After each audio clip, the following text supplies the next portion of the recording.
Hello everyone, it's me Jenny, and I wasn't sure what I was going to talk about this morning. When I woke up I was like, what am I going to do? I've got to edit and I don't really have a thought in my head really.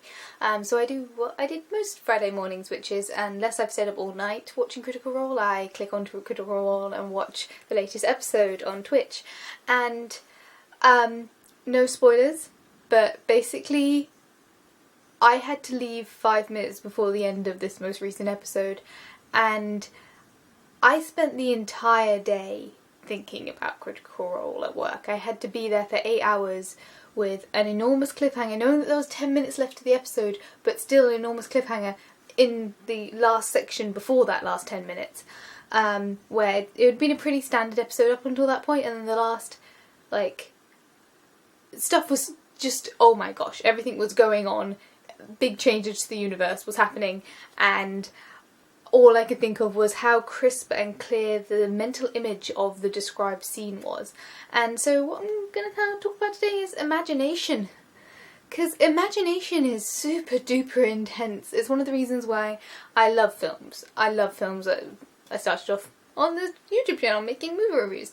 I love films. I love that kind of immersing yourself in the world and looking at the details and the textures and how everything's been put together. I love theatre, I love art, but there's something intensely spectacular about imagination, about non-visually cued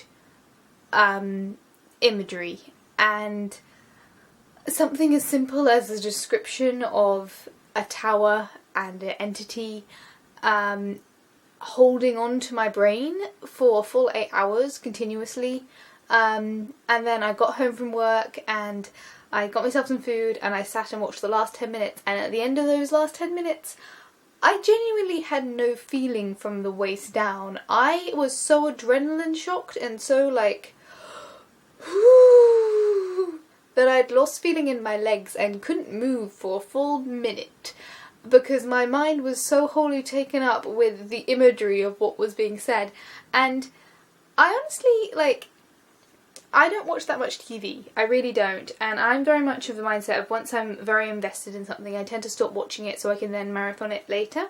And it's, I tend to spoil myself for movies because I don't want to get anxious about certain things.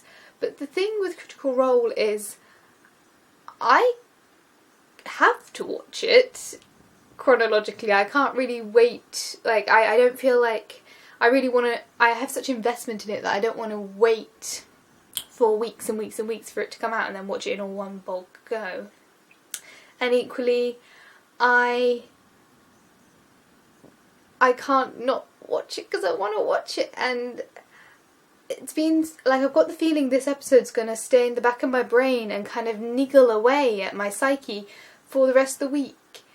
And it's so hard to describe how intoxicating the sensation of your own mind creating imagery and creating story, and how that affects the background of your brain. It's something intensely meaningful to me. The power of stories and the power of creating your own visuals in your head. Something that can never be seen in real life. Even with graphic artists, I think Proust, it depends on how you pronounce it, did such great descriptions of things, and talked about in his book where he describes these things beautifully, saying, he would imagine this trip to the ocean, and imagine the ocean, the waves and the water and the a storm blowing over, and the complex and detailed and colourful world in his brain, and then he'd go and it wouldn't live up to expectations. And how, having someone else's vision of something, or having reality not meet up to expectations, is the most common thing in the world. It's almost never that your expectations meet exactly what something is, because you can't comprehend something that's outside of your head. But when it comes to things that you will never actually see, or you'll never actually experience, your brain's capacity to create that is extraordinary, and possibly the most human and most common superpower. And I remember being absolutely infuriated as a child relatively often when I come up with something in my head and then I couldn't put it to paper, or I couldn't put it to clay. I can remember one time we were making clay animals and I wanted to make a penguin, and I had a perfect image of how I wanted to do this penguin. I knew I could do it, and I tried to do it and my teacher just told me no. I couldn't do that with my clay penguin. I wanted to like cut the wing shape so it was kind of like penguin shaped, and she made wings and I was like, but that's not how I wanted it to be in my brain. And my brain was so much better. I remember that. I remember that intensity of how I viewed it in my head, and how it never came out through my pencil as a good right story, and it never quite came out you know, through my chalks or crayons in the colours that I wanted, or that sort of thing. Like, I'm at a point now where I make art and I really enjoy it. It does turn out really well and better than I expected it to turn out, but that's because I'm an adult and I don't have such a grandiose sense of imagination that it's not achievable. I think that's probably one of the saddest things about becoming an adult, is that you don't imagine such incredible things that you can be so disappointed by them not coming into fruition. While, you know, now I imagine things and I can make them happen because they're not out of this world. And yeah, I've got the feeling this went off on a tangent, but basically imagination is flipping amazing.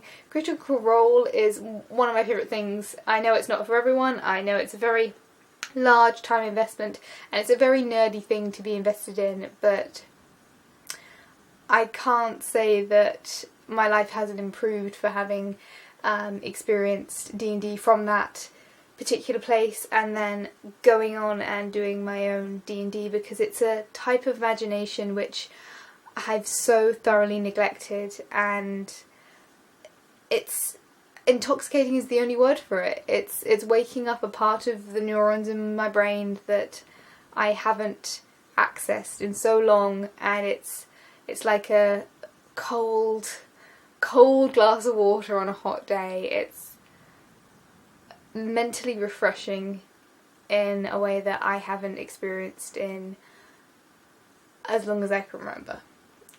So if any of the critters or any of the Critical Role people or anyone involved in Geeky and Sundry see this video, which they probably won't, I want to give a huge thank you to them for helping me experience that, and yeah, hopefully good things coming in the future. I'm sorry this is a really rambly video. This is going to take forever to upload.